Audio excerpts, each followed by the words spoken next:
Salut à tous les fans de technologie. Bienvenue sur notre chaîne de tutoriels. Aujourd'hui, nous traitons des réseaux sans fil. Vous savez comment fonctionne le Wi-Fi, n'est-ce pas? C'est un peu comme si un routeur disait « Hey, appareil, venez vous amuser ici » et diffuser un signal dans toutes les directions.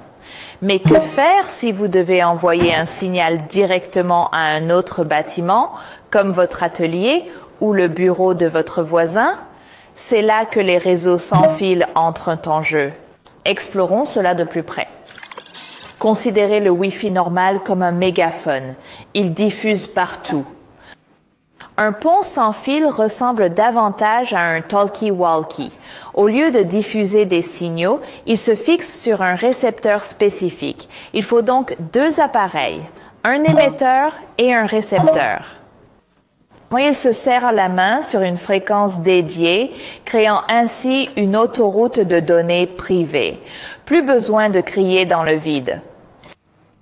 Les ponts sans fil sont donc des outils puissants pour connecter des réseaux sans câble. Mais leur fonctionnement interne peut s'apparenter à de la magie. Un pont sans fil agit comme un traducteur de réseau, reliant deux réseaux câblés distincts par Wi-Fi ou ondes radio. Il s'agit donc d'un câble virtuel qui remplace les lignes Ethernet physiques.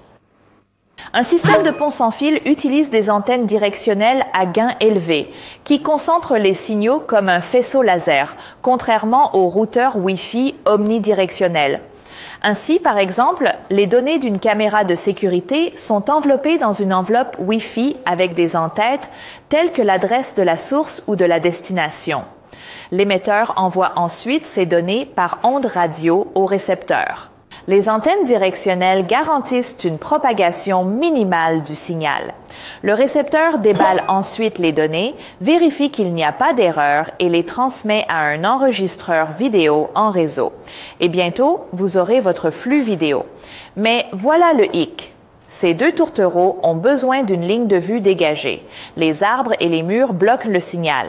Et oui, les conditions météorologiques ont aussi leur importance. La pluie ou le brouillard peuvent affaiblir la connexion.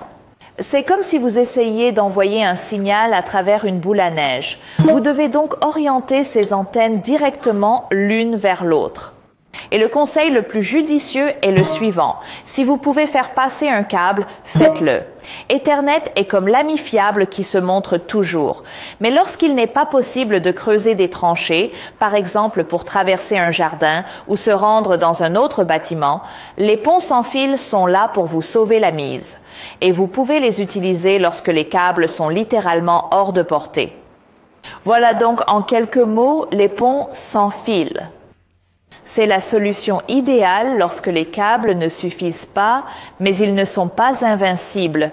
Dites-moi dans les commentaires quel est l'endroit le plus étrange où vous avez installé un pont sans fil.